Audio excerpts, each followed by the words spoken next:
I am recording. So what we're going to do this week, we're currently in week 16 of the course.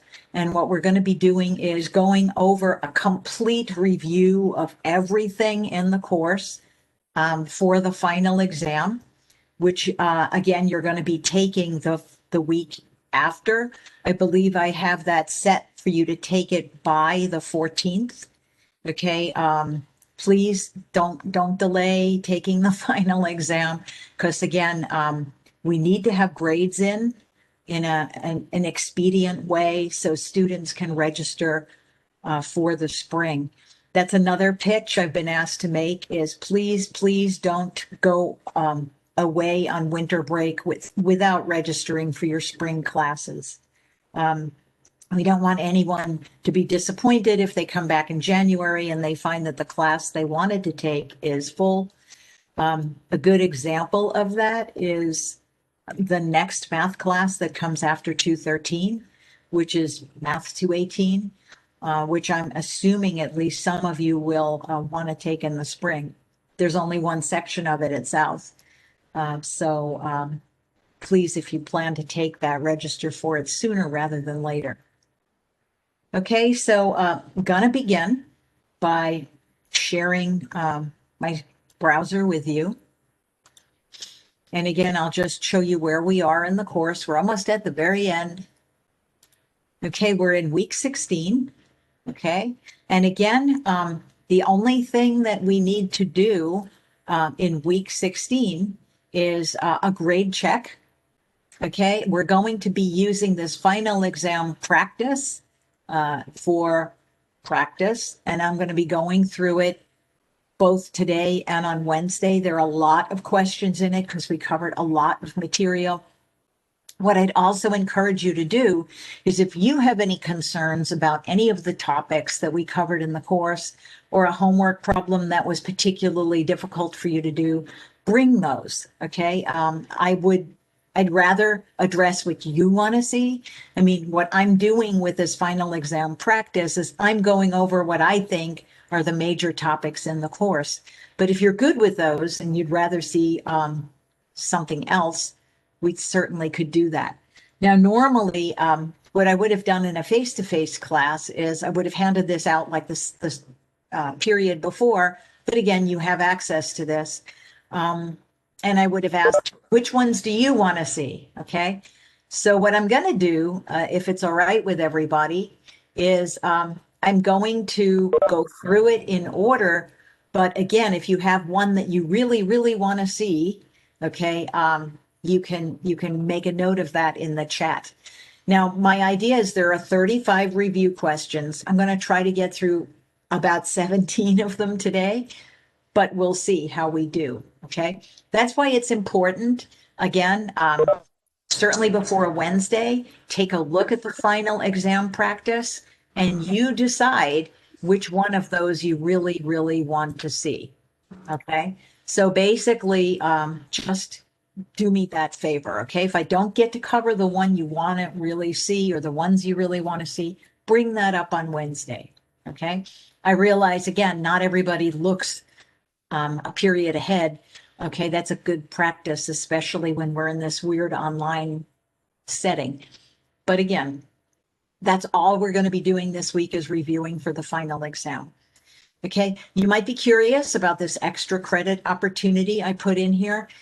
If you have time, okay, it's kind of worth like 5 points on your final if you do it. I mean, basically what it is a link to another Canvas course. And it's a Canvas course that basically shows you how different cultures use mathematics. And again, it's not like calculus and algebra. It's generally mathematical thinking across different cultures. There is a quiz. So basically the deal that I'll make with you is I'll give you however many points you get on that quiz, okay, on your final as extra credit. Okay, but please do me a favor. Spend the bulk of your time studying calculus and only do this if you have the time. Okay, this is not going to make a huge amount of difference on your final exam score, but studying for it will. Okay, everybody understand? Will you have a study guide? Yes, Ethan, that's what I'm going to be doing today. It's right here. It's called Final Exam Practice, and we are going to be going through those 35 questions both today and Wednesday. Okay, so the best way to study for the exam is to make sure you can do all the questions on this final exam practice. Okay, and that's do them without looking at the solutions. Okay, see if you can get through all the steps yourself. Okay, the deal with the final exam is the same as with all the unit exams. Do it online, but then upload your work. Okay, if I scroll down here, you'll see final exam week. Here's the final exam due by the 14th. And again, a place for you to upload the work. Okay, I notice not everybody does that.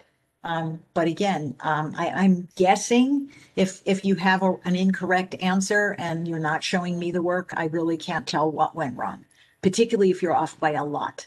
Okay. So again, help me help you be successful. Any other general questions before we move on with the review? Any other general questions about what we're doing? Anything like that?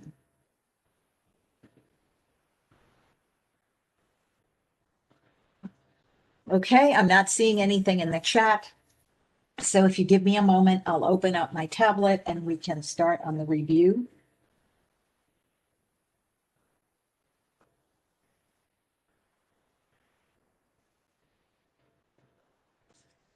Okay, this takes a moment. Okay, and now I should be able to share this with you. Give me a moment to do that. All right, and now everybody should see final exam practice. Okay, and again, you have this file. I showed you where it is. It's in week 16. Feel free to print it off if you need a review. You need to have it handy. But like I said, I'm going to be going through these questions in order unless somebody really, really wants to see one out of order. Okay. So if you remember, the beginning of this course dealt with the concept of a limit. Okay. So if you take a look at this graph over here, okay, we have some questions about limits on the left. Okay. So this function that looks like it's been chopped up in bits is f of x. And they're asking you to find the limit as x approaches -2 from the left. Okay, everybody remember what all these negative signs mean? Here's the actual value of x that we're interested in approaching. So here's -2.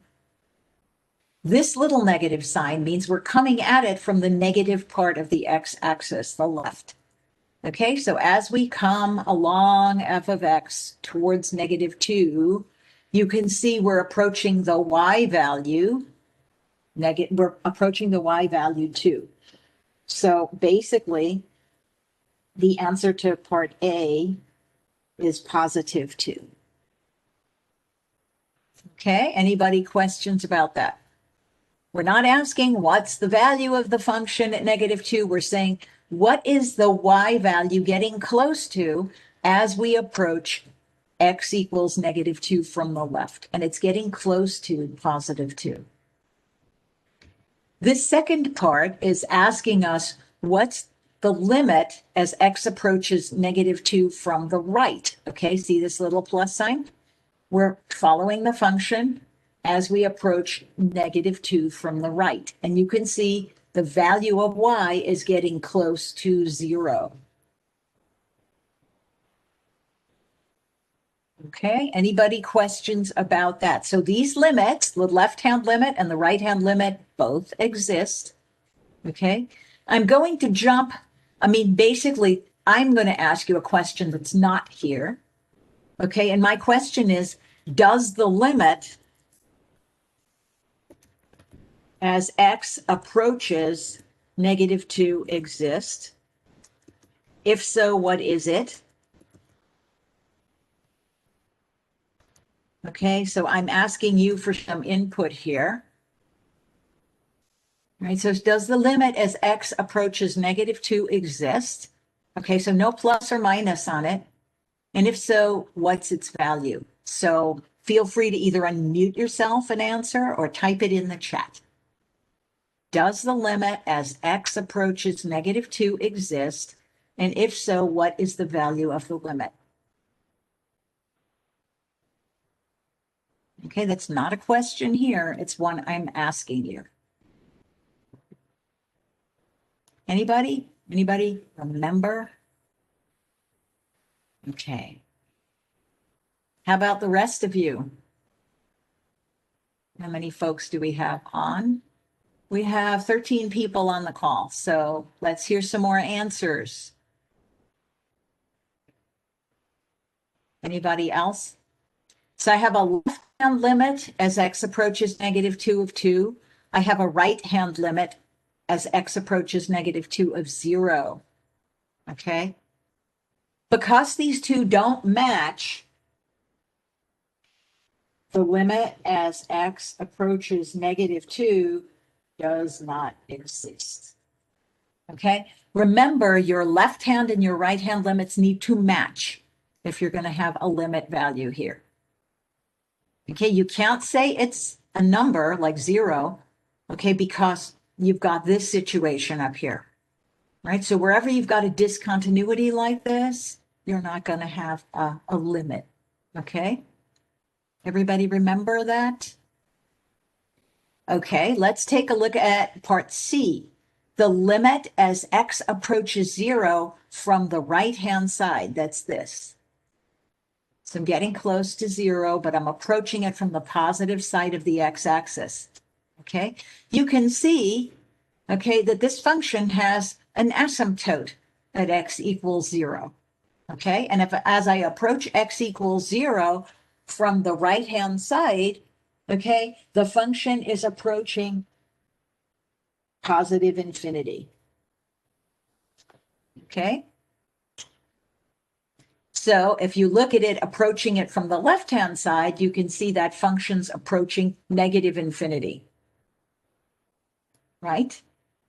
So because, again, we've got an infinite limit here, we can say the limit as x approaches 0 does not exist. Okay? Infinity isn't a limit. Infinity is the absence of a limit. Okay? So that's why we're saying does not exist. Anybody questions about C and D? All right, the last one here is the limit as x approaches 2. Well, here's positive 2 right here. And you can see we've got a discontinuity. How about C? How is it infinite? Okay, so as I'm approaching 0 from the positive side, that's this branch of this part of the function. I'm getting close to x equals 0, and you can see it's heading on up, okay? There is an asymptote in this function at x equals 0, because here's the part going down to negative infinity, here's the part going up to positive infinity. Okay, it's not approaching a value, it's just getting, the y values are just getting larger and larger. Okay.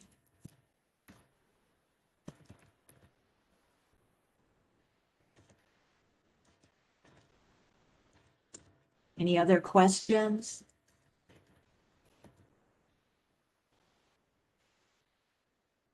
Anybody good with that?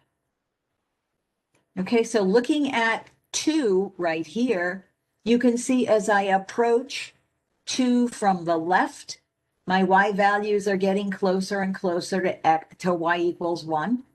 As I approach x equals 2 from the right, my y values are getting closer and closer to x equals 1. So the limit as f of x approaches 2 is 1. Now the value at x equals 2 is 3. Okay, and so what does that tell you? Well, when the limit is different from the function value, it means you've got a discontinuity there. Okay, but the limit exists. It's just asking you what's happening to the function as you get near x equals 2.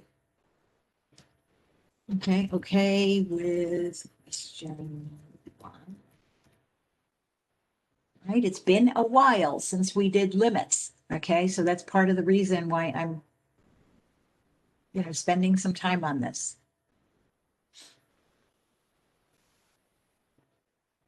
Anybody, everybody all right with it? Okay.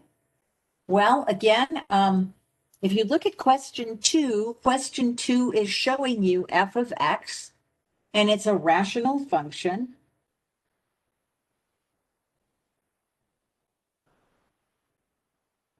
All right.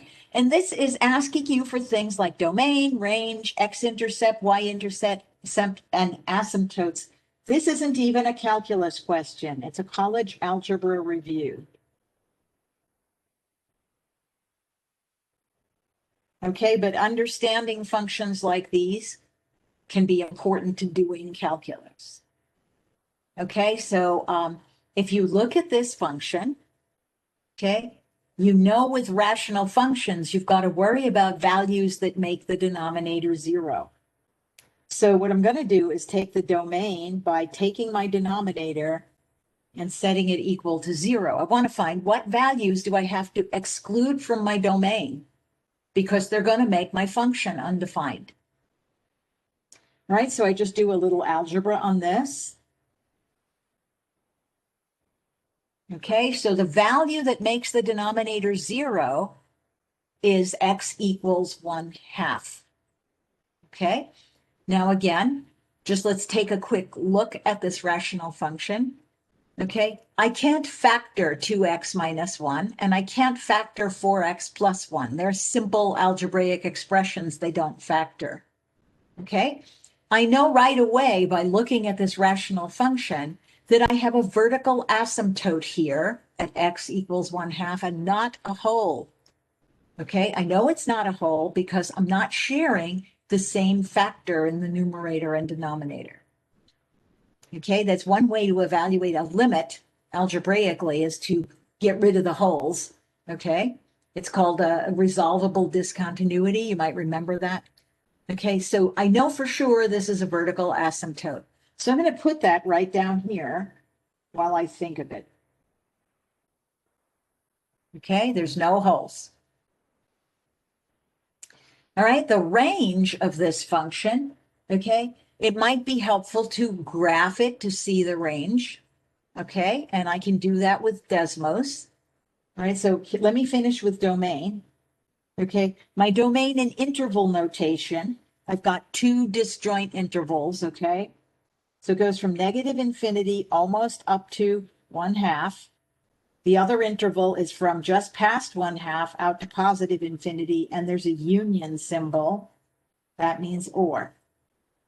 Okay, so there's my domain in interval notation. Okay, you can see I've excluded the value 1/2. It's not in either of the intervals. Okay, I'm going to basically I can take a look at range. You might remember these graphs tend to have elbows in them. They tend to kind of look, oh, I don't know, something like this.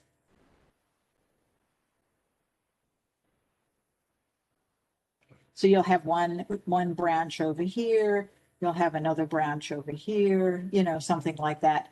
And basically, what you want to exclude from your range are any horizontal asymptotes. Okay, because usually these functions are defined for all y values except for the horizontal asymptote. I'm going to graph this just to show you. So let me go over to Desmos and I'll graph this function. So I have y equals, and again, I'm going to put the whole numerator in parentheses.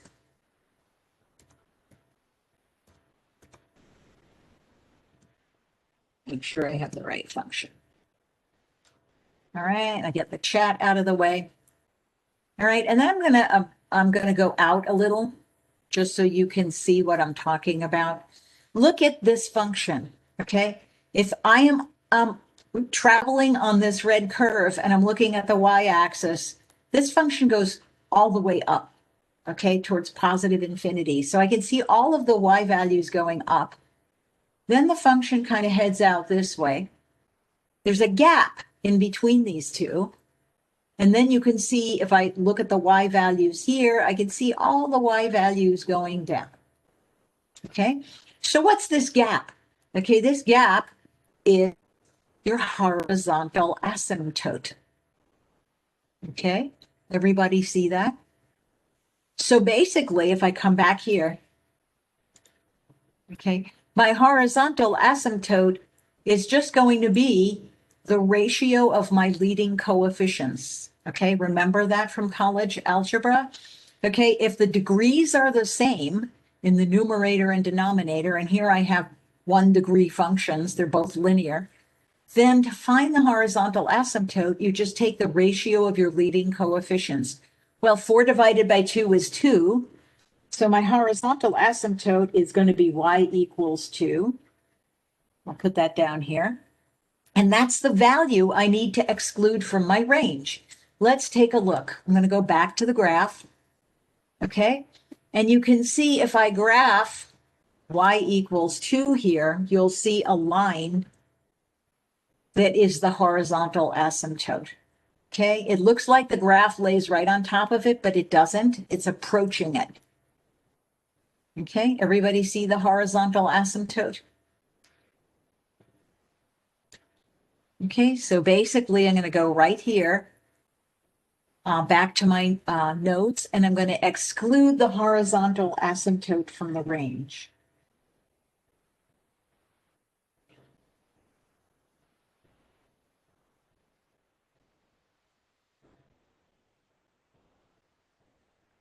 All right, that was y equals 2. So again, I'm going to do interval notation for range.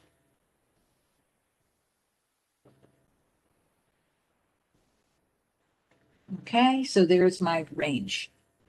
Okay. X-intercept, well, geez, I can just go right back to Desmos and click on those. Okay, you might remember your x-intercept is going to come from your numerator. If you set your numerator to 0, you get your x-intercept. And basically, you can just plug in y equals 0. But you know what? I'm going back to Desmos, and I'm just clicking on those. Okay, so again, here's my y-intercept here. Okay, it's at 0, -1. Okay, you know that's the that's the the y-intercept because the x value is 0. Okay, here's the x-intercept right next to it. You know that that's the x-intercept because y is 0. Okay, so to find those, just click on the graph. Okay, so let me write those in. Okay, so y-intercept was 0, -1. X-intercept -0.250. Okay. Everybody comfortable how to do these types of questions?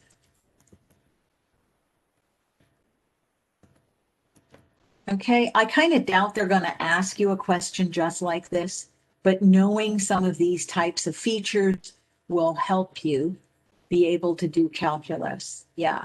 The asymptotes, okay, the vertical asymptote comes from the denominator. You set the denominator to 0. It's the value I threw out of the domain, x equals 1/2. It's not a whole because I don't have the same function up in the numerator. If these two matched, then I'd have a whole at x equals 1/2. Okay, but I have a vertical asymptote, comes from the denominator. The horizontal asymptote, when you've got the degree of the numerator and denominator to match like this, okay, the horizontal asymptote is y equals whatever the ratio of your leading coefficients is. It's 4 divided by 2, which is 2. Okay, so that's how I got all of those. Okay, technically, I didn't need the graph to do any of this, but it made it a whole lot easier, especially finding the intercepts. Okay, so feel free to use those tools. Okay, any other questions on number 2? Let's take a look at 3 then. Okay, 3 through 6 is asking you to use algebraic techniques to find limits. Does that mean you can't graph them and look at them graphically? No, of course you can. Okay, but let's just take a look. Would anything bad happen if I plugged a -1 into a polynomial? No, nothing becomes undefined. Whenever you're doing limits algebraically, like in 3 through 6, all you've got to figure out is, will anything become undefined if I just plug in the value? Okay, if that's not going to happen, just plug in the value. Now here I've got a polynomial, so I'm just going to evaluate it, okay, when x equals -1. Again, remember to put it in parentheses because it's a negative number. Okay, squaring negative numbers makes them positive. Right, and just evaluate it on a calculator. Okay, if you evaluate this on a calculator, you're going to get positive 18. Okay, that also happens to be the function value at x equals -1. How do I know that? Because polynomials are continuous. Okay, so the limit equals the function value at every point. Okay, that's what continuity means. Okay, everybody good with that? Okay, the rest of them are going to require a little bit of algebra. Okay, for example, if you look at this thing, okay, if I plug in a -3 in the denominator, -3 squared is 9, plus 2 times -3 is -6. That's a +3, minus 3. Oops, just plugging in -3 makes my denominator 0. So I can't just plug it in. What you have to do when you've got polynomials is factor the numerator and denominator and see if you can divide out common factors, which might be wholes. Okay, that might be the case. So you do have to remember how to factor. The top is the difference of squares. So again, you might remember the pattern for that as x plus, x minus, and then you take the square root of that last term. Okay, so that's factoring difference of squares.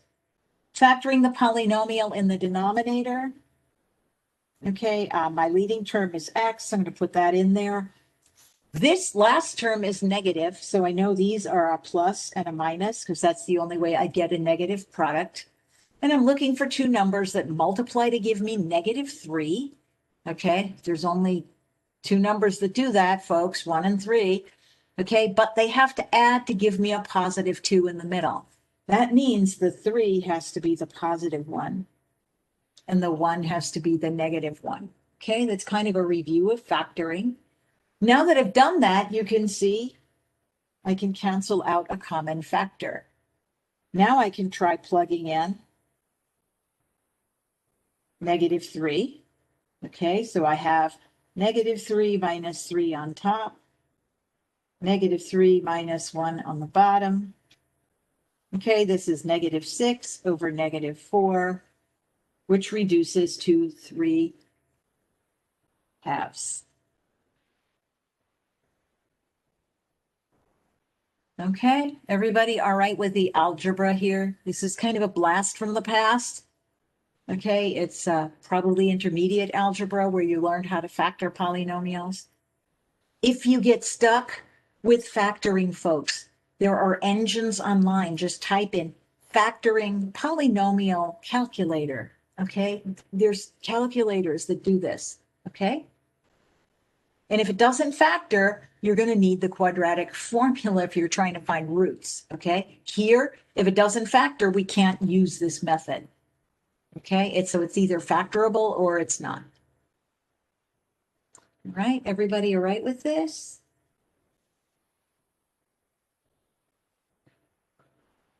Okay. Here you can see with number 5, I've got the same problem, okay, with putting in a 0 in the denominator. Okay, so my only strategy is going to be to try to multiply out this, okay, and see if I have something that cancels out with this 1, like a -1. I'm kind of hoping that happens because I'm seeing a -1 here. and I'm cubing, so I'm assuming I'm going to preserve that negative sign. Okay, if I can get rid of the -1 plus 1 once I multiply all this out, then I might be able to factor out an h and get rid of my denominator. Okay, so see if we can factor out an h.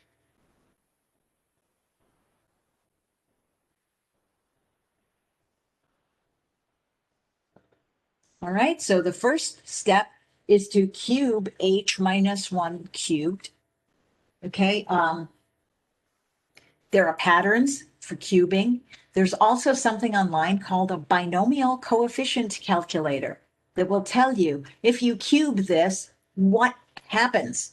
Okay, you can also FOIL out h minus 1 times h minus 1 times h minus 1, but that takes a long time. Okay, so basically, look up one of the calculators and you'll see that when I cube h minus 1, I'm going to get h cubed minus 3h squared plus 3h minus 1. Okay, it's a pattern. Okay, these things, the 1 minus 3 plus 3 minus 1, they're binomial coefficients. Okay, and basically, if you take a binomial with a 1 as each, you can generate these. All right, so that's the h minus 1 cubed plus 1. That's the plus 1. And you can see, oh yeah, look, they cancel out. Okay, now all of the terms that are left in my numerator have h as a factor, so let me factor out an h. Oops, that's a minus.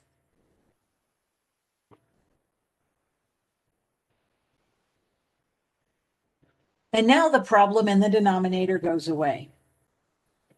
And now I can plug in 0.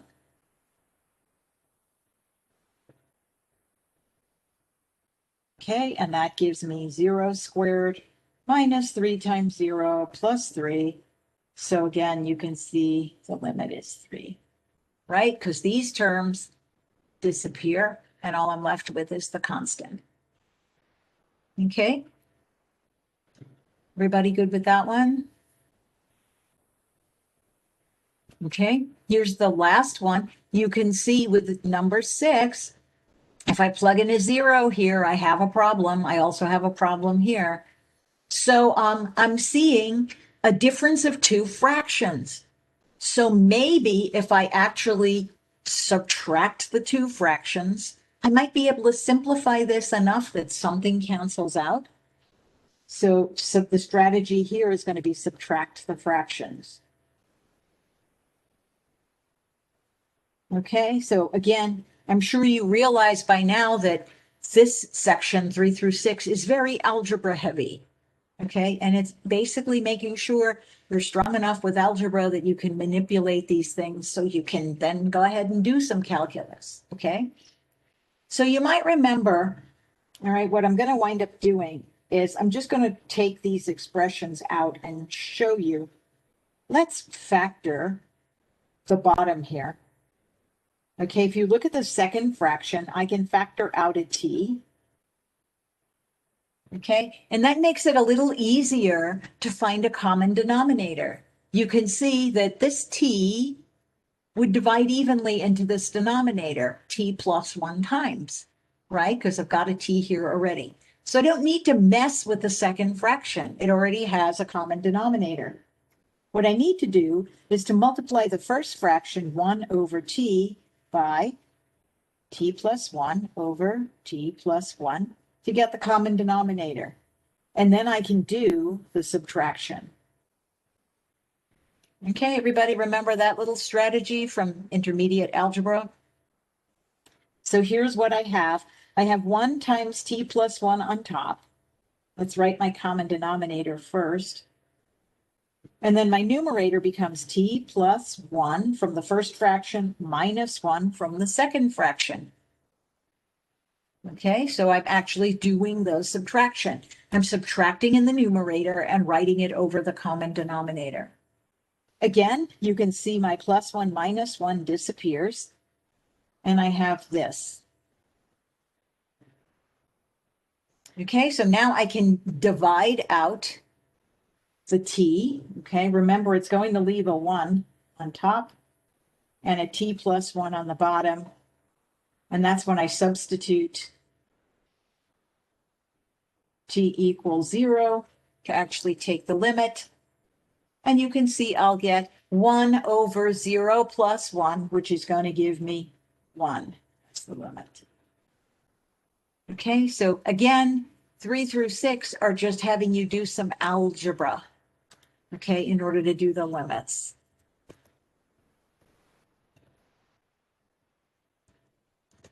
Anybody questions on 3 through 6?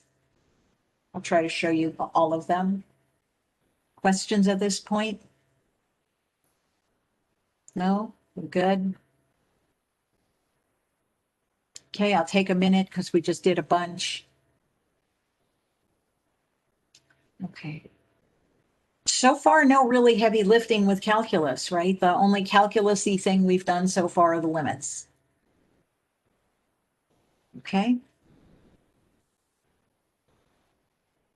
Let's take a look at the true-false question. And I realize that some of the exams have these true-false questions on them. They're conceptual questions. Please think about them carefully, okay? So let's take a look at number 7. Okay, if a domain of a function is all real numbers, right? That's what this means. And the limit as x approaches 2 of the function is 6, then the value of the function at 2 has to be 6. Okay, so let's take a vote in the chat. Is number 7 true or false? Remember, if you say it's false, you have to tell me why. Is number 7 true or false? What do you think?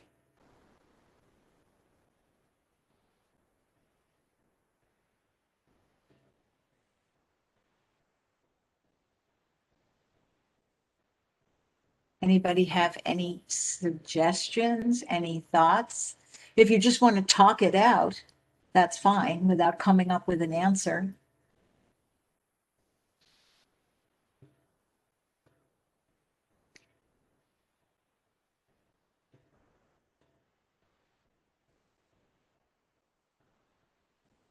Okay, so Cecilia is saying it's false. The function can be defined at another point. I think what you mean to say is f of 2 can be another value, right? Is that what you mean? Remember, when you're trying to prove something false, all you have to come up with is one counterexample, one way that it doesn't work. Okay, so let's see if we can come up with that. Whoa, I didn't mean to do that. Okay. So let's put 6 over here. And that's 6 is on the wrong axis. Okay, so let's put 6 up here. All right, here's 2. All right, and let's pick another value like 3, 4, 5. Okay, here's another value over here. Let's make it 3. All right, so let's say we have a function that looks like this. Oh, I don't know why it's behaving like this. All right, so let's say it looks like we have a function where f of 2 is 6, right? What Cecilia's suggestion is, well, just make it a discontinuous function. Okay, so here we have the limit as x approaches 2 of f of x equals 6, but f of 2 equals 3. Okay, so basically this is false. Okay, and it's because the function can be discontinuous.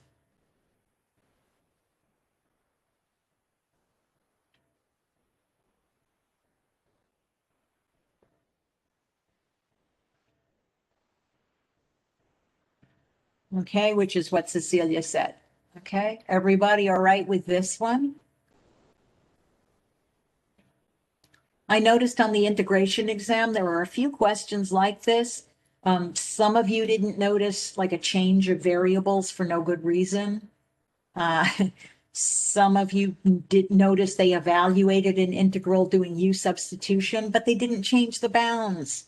Okay, if you're gonna leave u into the function, and don't worry, I looked at your work. If you didn't use, evaluated it, the u bounds, I gave you credit. But basically, if you're going to evaluate it with u and not substitute the x back in, you got to change the bounds. Okay, because your bounds are related to x, not u. Okay. All righty. Any questions on 7? Okay, let's try 8. Find the equation of the tangent line to this function at the point 1, 5. Okay, the slope of a tangent line is its derivative.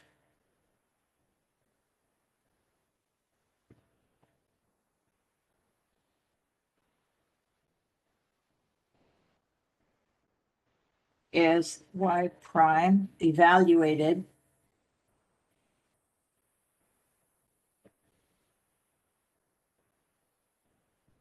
okay?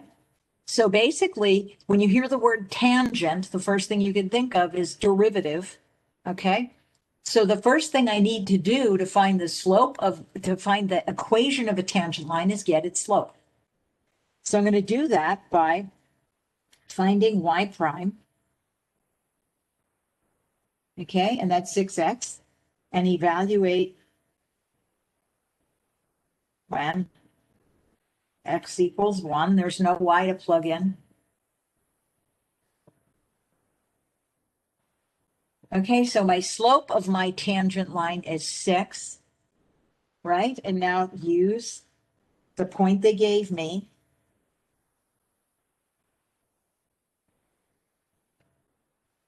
to build the equation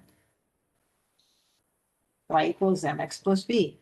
Now, some of you use point slope form to do this, and that's perfectly all right.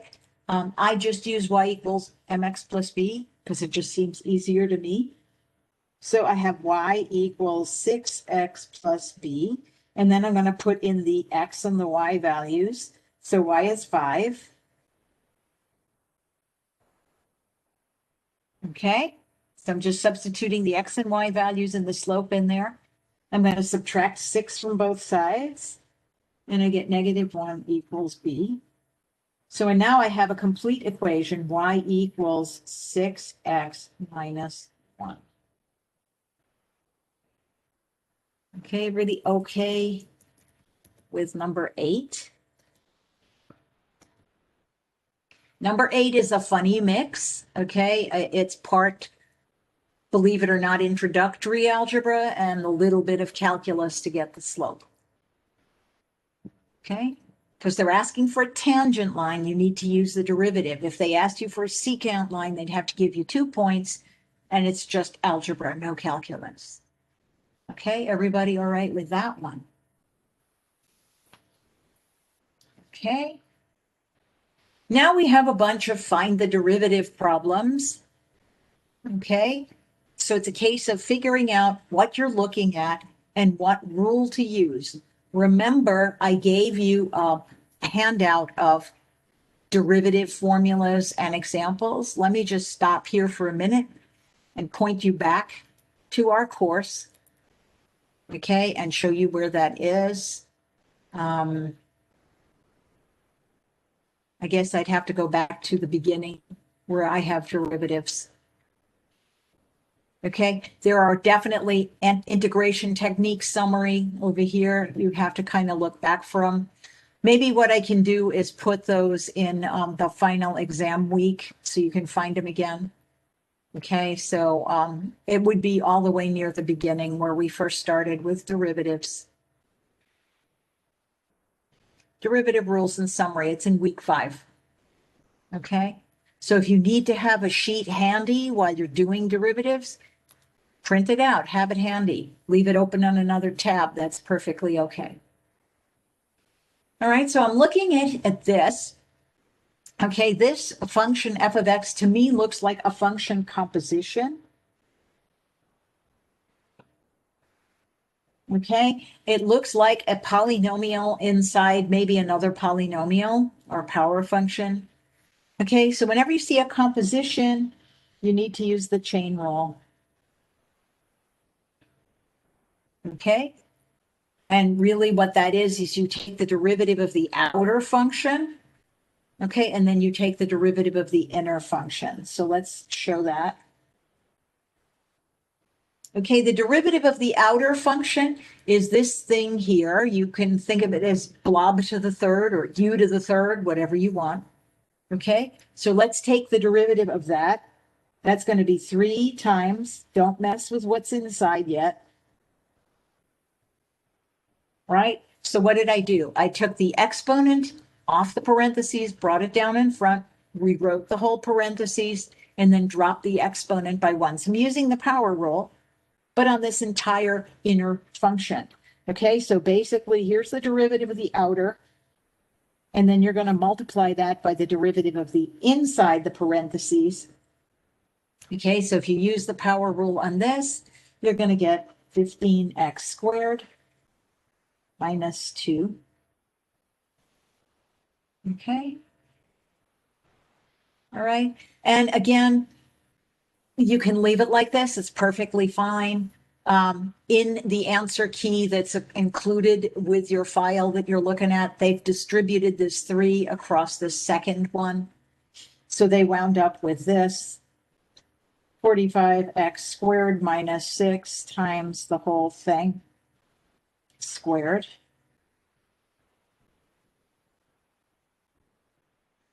Okay, my advice to you is don't waste your time trying to simplify. Just see that you can get to this point right here. Okay, and if you show me your notes and I see you got that far, I'll give you all the points. Okay, I'm interested that you can do the calculus and a little bit less so about what you remember from algebra.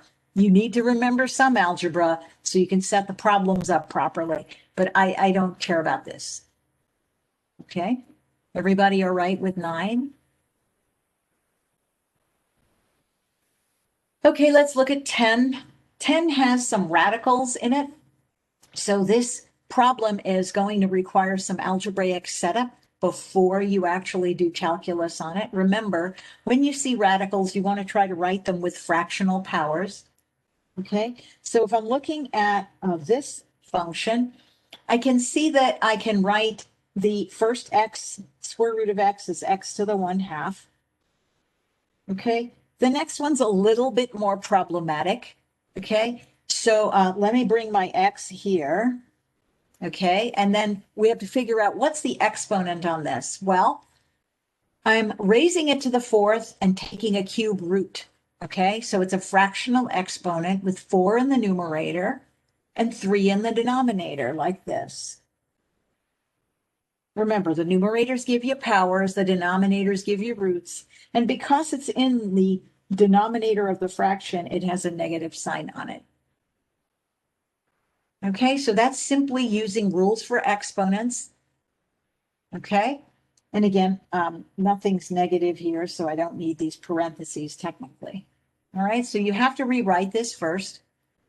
Once you do that, it becomes a power rule problem.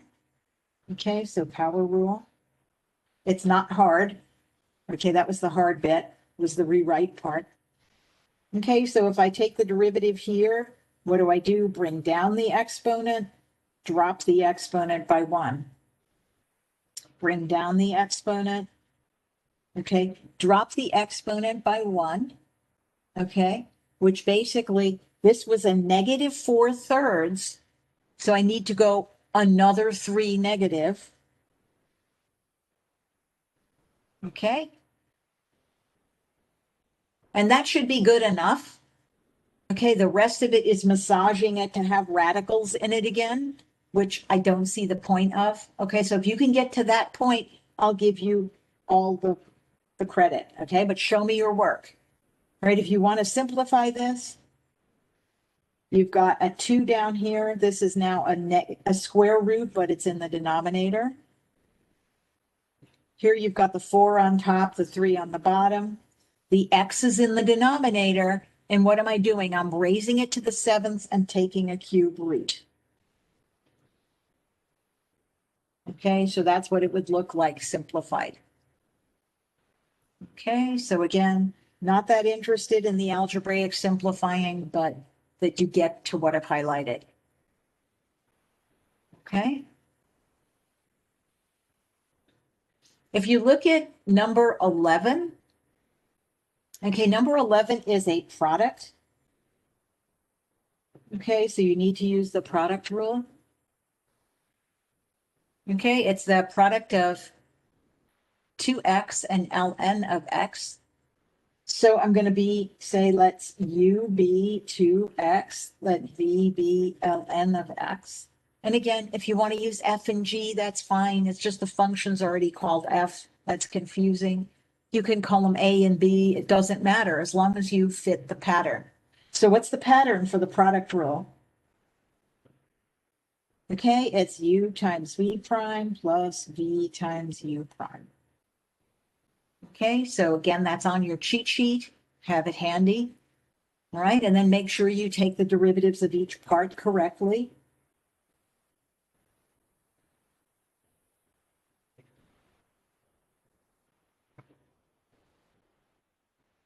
Okay.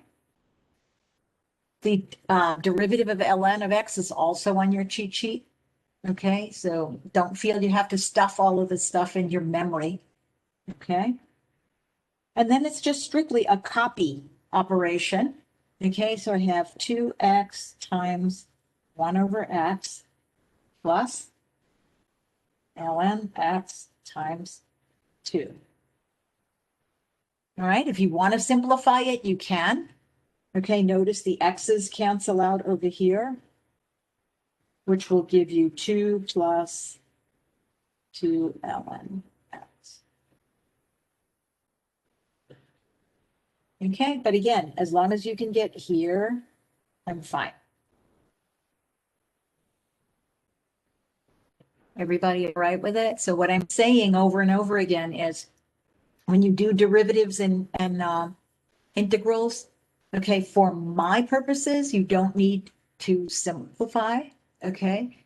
If it says simplify your answer in the more problem, they're going to mark it wrong if it's not, but I'll give you the points back as long as you show me the work. Okay, is everybody okay with that? All right.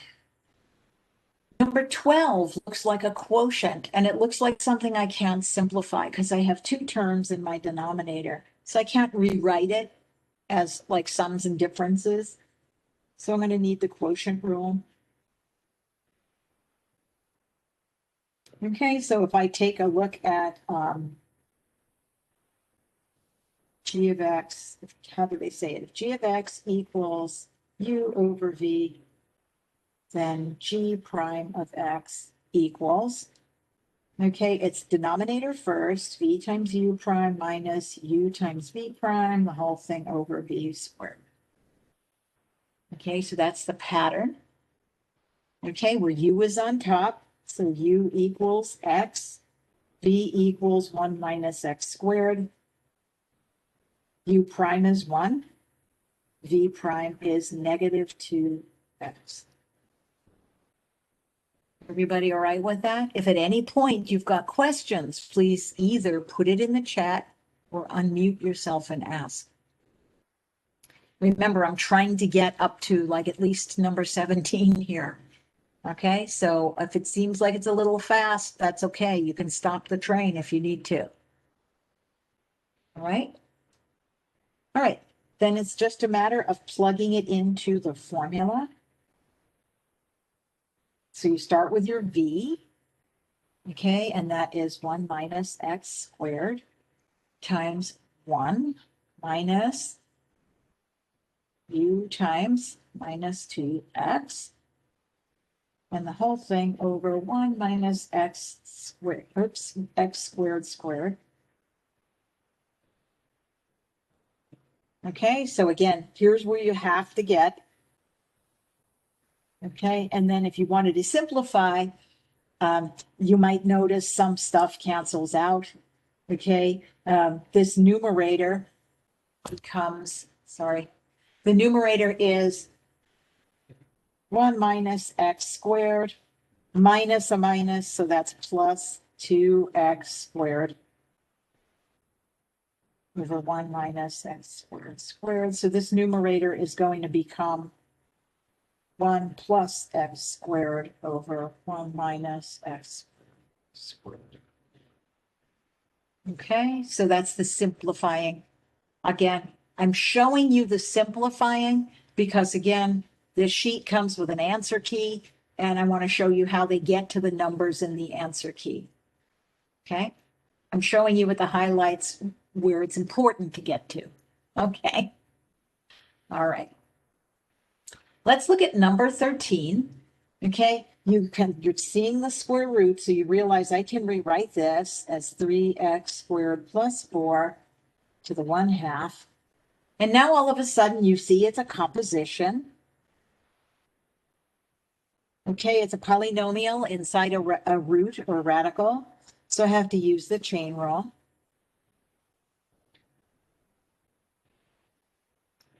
All right, so again, it's take the derivative of the outer function. So again, I'm just going to differentiate the thing in parentheses as if it were a blob, or you could think of it as u. So I'm going to bring down the exponent on it, not look at what's inside, just copy it over and drop my exponent by 1. And then I have to differentiate the inner function, which is the 3x squared plus 4. That gives me 6x. Okay. Again, what they did was this is where you have to get. Okay, that's the calculus bit. The rest is simplification. The 6x is on top. There's an exponent on the parentheses, so that puts this in the denominator with a square root around it. So I have 3x squared plus 4 square root in the denominator. The 1/2 out in front puts a 2 down here. And again, I can divide the 2 into the 6x, and the final answer is 3x over square root of 3x. Okay. Anybody questions up to number 13?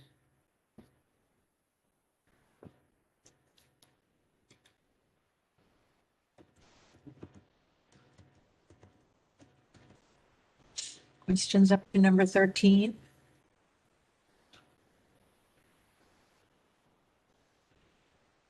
Okay.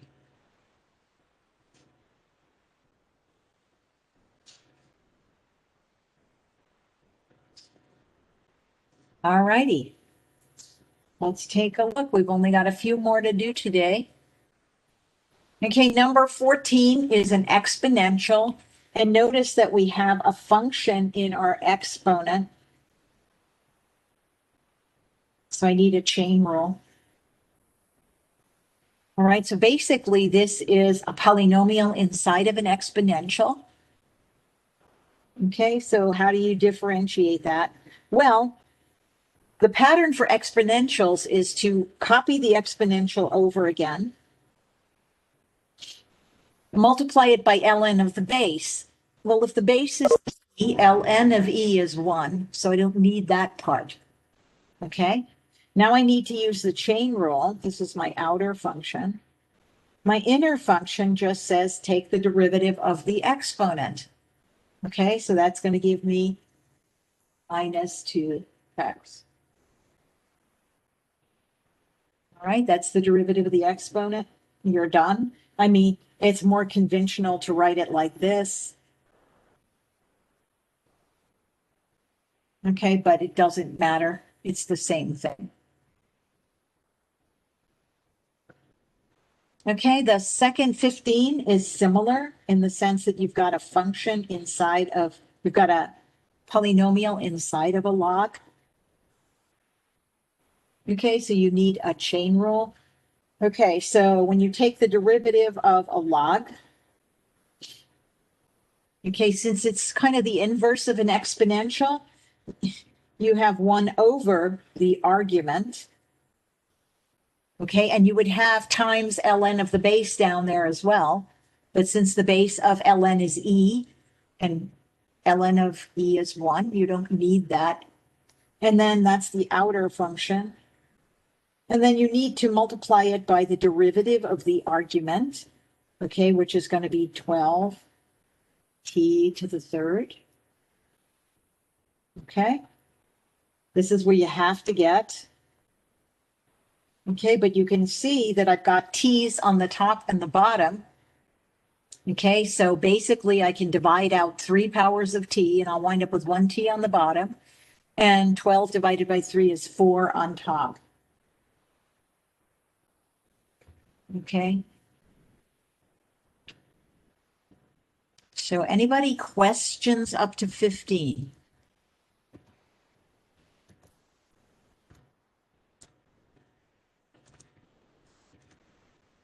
Questions up to 15. Any questions with the log or the exponent in the chain rule? Okay. All right, it's important to be able to recognize these as compositions of functions, okay? A polynomial inside an exponential, a polynomial inside a log. Okay, let's look at 16. Now, 16 is asking us to find an equation of a tangent line to a curve at a point. We've done one like that. So let me ask you, what's so different about number 16 as opposed to the one we did before? What's so special about this one? Okay, we did one with a tangent line to a curve. So now I have to take the derivative, evaluate it. What's different about this one? In other words, why are they making me do it again? What's different about this one? Can anybody figure it out?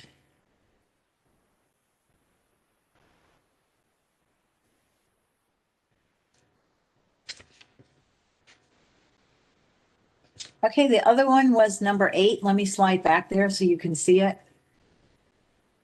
It's at the bottom of this page.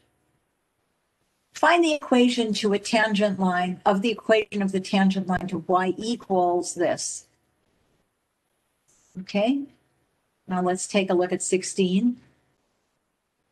What do you notice about this function?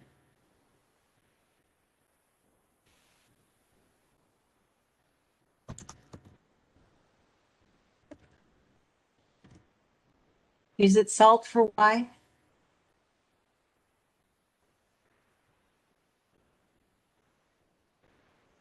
Could you solve it for y?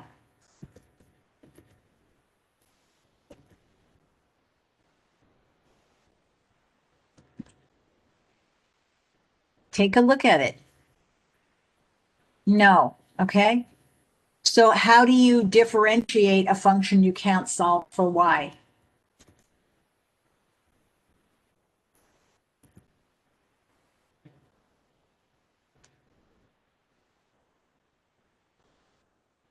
I can't solve for y prime. I need implicit differentiation. Good for you too, Yen. Okay, so implicit differentiation. If you remember what this means, is you have to differentiate it kind of where it stands, okay? And you have to look at y as a function of x.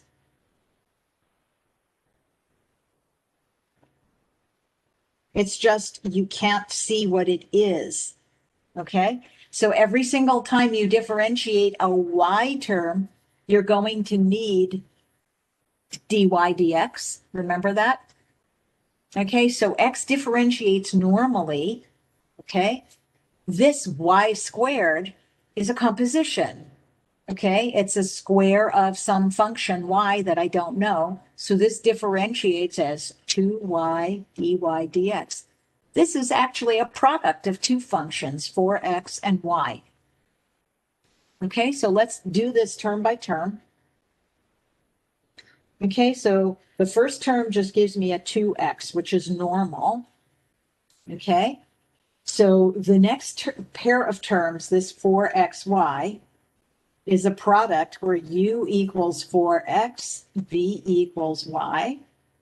Okay, u prime equals 4, v prime equals 1 times dy dx. Okay, and if you put it together in the form of a product rule, that's u times v prime, okay, plus v times u prime. Okay, so I'm going to do that right now. Okay, so u times v prime gives me 4x times dy dx. Okay, and then I have v times u prime. Okay, so here's the product rule. Okay, then the y squared term is going to give me 2y, that's the derivative of the outer function, times dy dx, that's the chain rule, that's the derivative of the inner function. Okay, so anytime you're differentiating a y, you're going to wind up with dy dx because it's a composition and you can't see what y is, right? The idea here is even if I can't solve for y, I may be able to solve for dy dx, okay? The derivative of the other side is 0 because it's a constant. Okay, now I'm going to collect all the terms with dy dx on one side. I guess I'm going to leave them there. So 4x dy dx plus 2y dy dx, and then everything else moves to the opposite side with a negative sign. Okay, so now I'm collecting all of my dy dx terms. I'm going to divide out dy dx.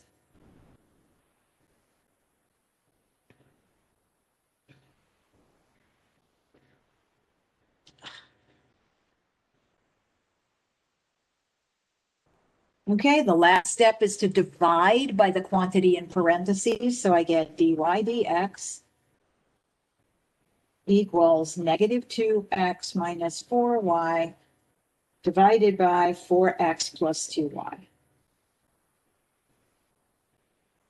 Okay, now I'm going to evaluate it at, okay, with x equals 2, y equals 1 to get the slope.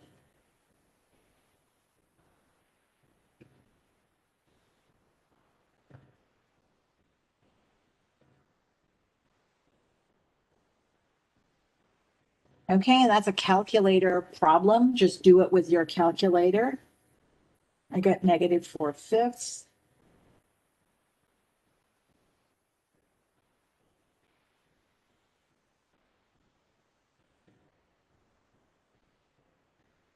Okay, let's see that I did that substitution correctly. Yeah.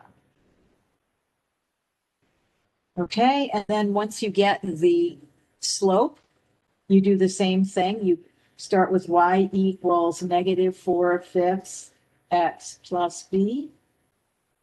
You plug in your values for y and x.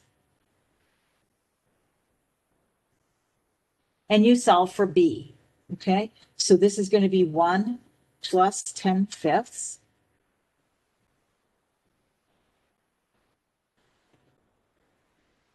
Okay, which again, if you think of 1 as 5/5, this is going to give you, hold on.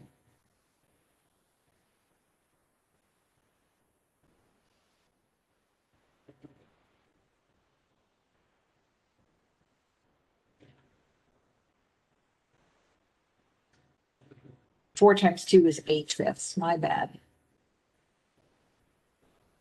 Okay, so then I have 5/5 plus 8/5 is 13/5 equals b.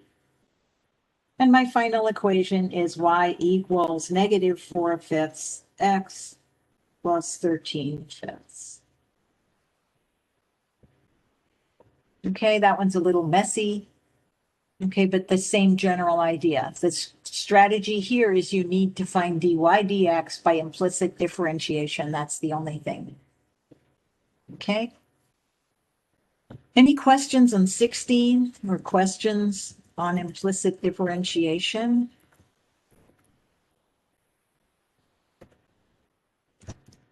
Everybody remember the steps?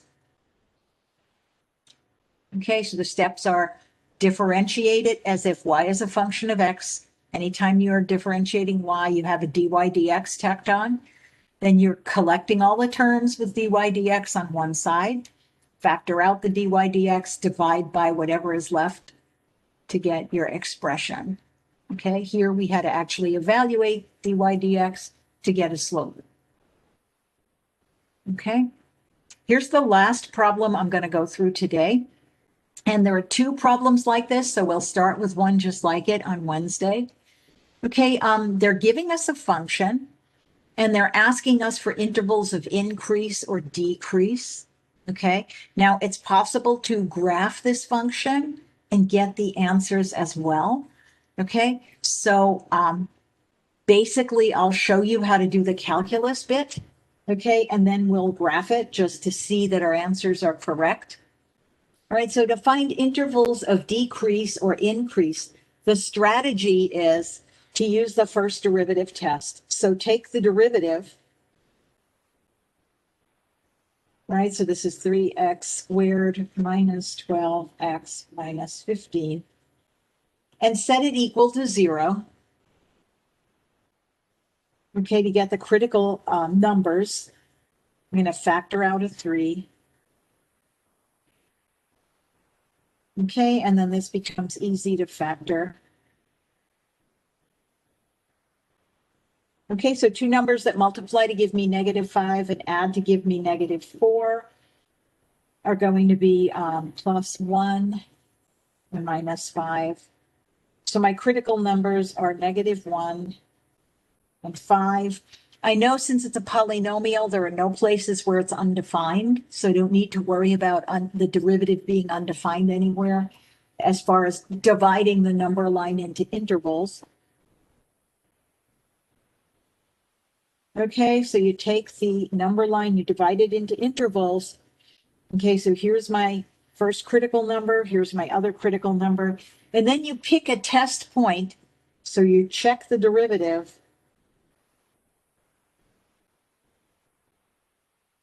Sign in each interval.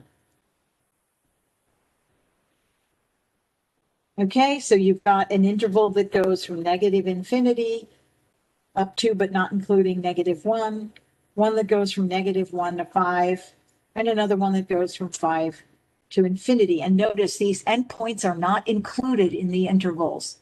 Okay, so your critical numbers are breaking up your number line into these intervals. The sign of the derivative in each interval will tell you if it's positive, the function's increasing, right? Positive slope means as x goes up, y goes up.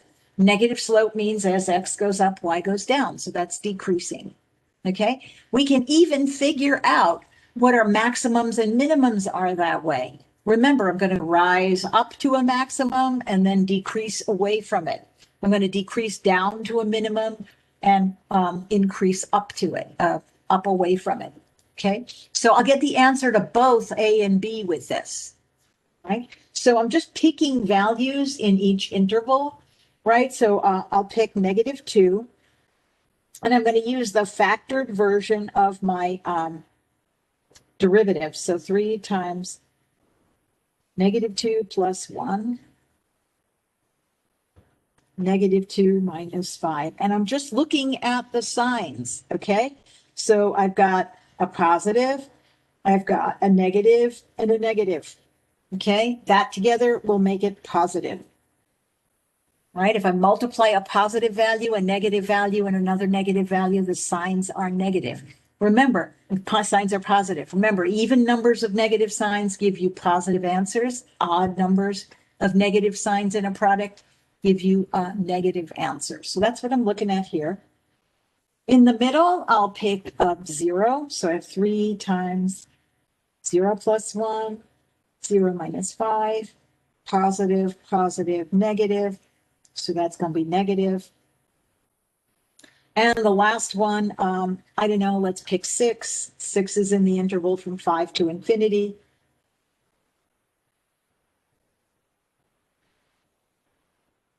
Okay, so that's all positive here. So this is positive. Okay, so the answers for intervals, okay, I would say it is increasing on the first and the last interval. So negative infinity to negative 1 or 5 to infinity. So again, that's the intervals of increase. The intervals of decrease, there's only one of them, and that's right in between negative 1 to 5. Okay, so that's the answer to 17.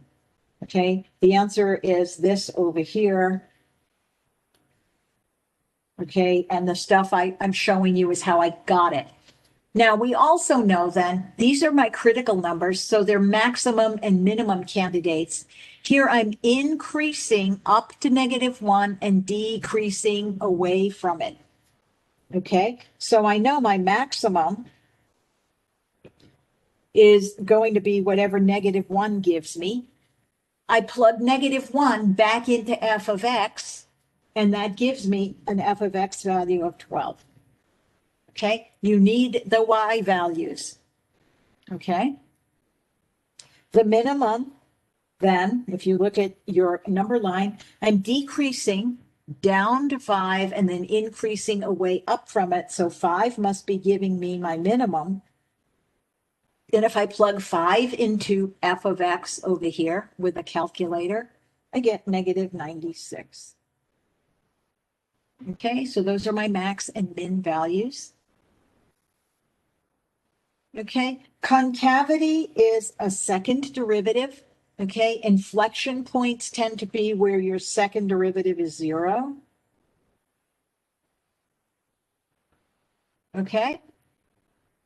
And remember, concavity is telling you, is the function concave up, concave down? Okay, so I'm going to start with my first derivative here and differentiate it again. Okay, if I differentiate 3x squared, that gives me 6x. And if I differentiate minus 12x, I get negative 12. Set it equal to 0.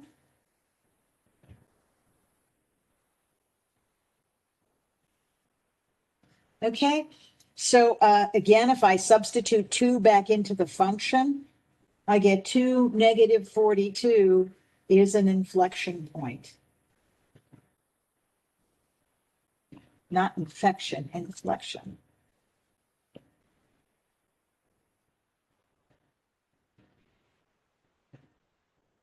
Okay, so that was one of the things they asked me for. And the other thing that they asked me for is about concavity. So you can do something similar. You can put your inflection point here, and you can test concavity using the second derivative with a test point. Okay, so let me take the second derivative and I'll plug in the test point 0. Okay, and again, I'm looking at signs. This is 0 minus 12 is negative. Remember, second derivative negative, concave down. Okay, so I know from negative infinity to positive 2, the function is concave down.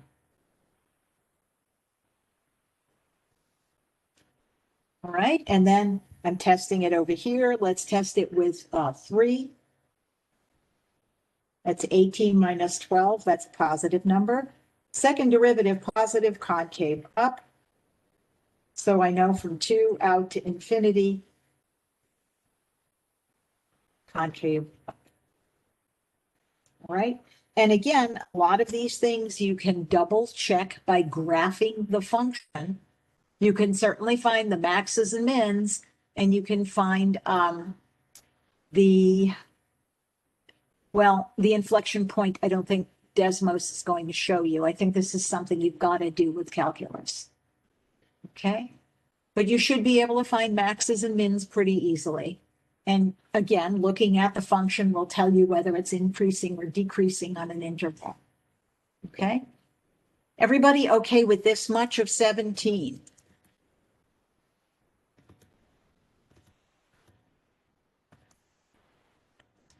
Okay, there's two more parts to it, I think, but they're easy. Okay, anybody questions about any of this? Using the first derivative to find increasing, decreasing, use the second derivative to find concavity. Okay, either the first or second derivative should be able to tell you where the maxes and mins are. Okay. Again, notice in our first interval, okay, from this maximum is in this concave down interval, right? Concave down means you've got a maximum. Okay, this concave up interval has your minimum in it. Okay, so that makes sense. Okay, let's look at the rest of 17. It is a polynomial function, right? So there are no asymptotes. Okay, so asymptotes only exist for what? For rational functions and exponential functions and log functions. Okay.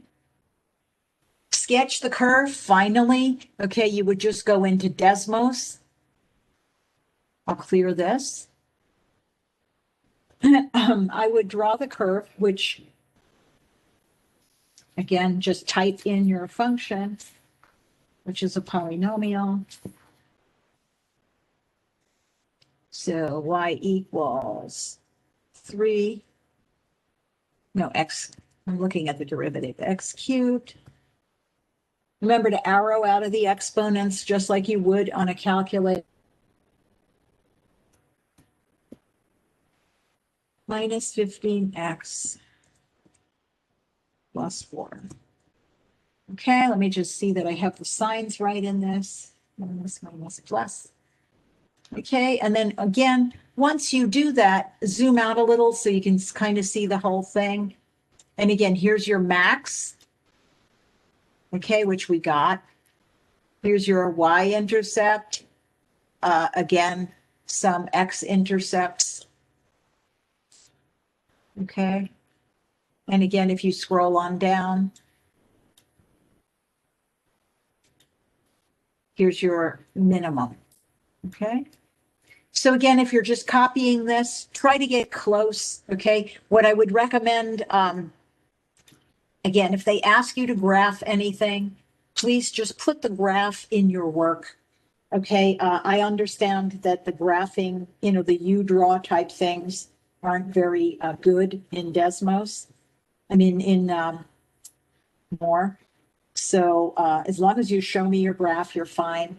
Here's something that would be perfectly okay if you were to just basically put in your maxes and mins, right? So I had a min at 5, -1, call this 12, call this -96. Okay, and then your concavity changes at 2.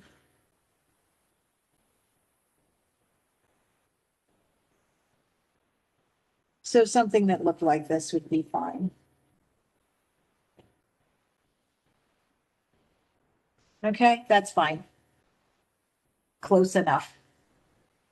All right, so okay with all of 17. Okay, okay.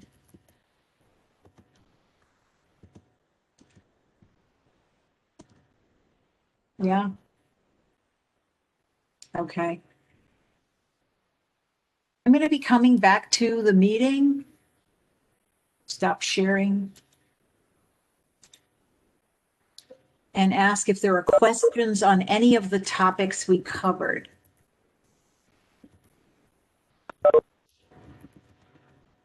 So what we covered, just so you know, is we covered limits. We covered some basics from college algebra. We covered every flavor of taking a derivative. And then we covered using the derivative and the second derivative to determine the shape of a graph, increasing, decreasing, and concavity. Okay, so any questions on any of those?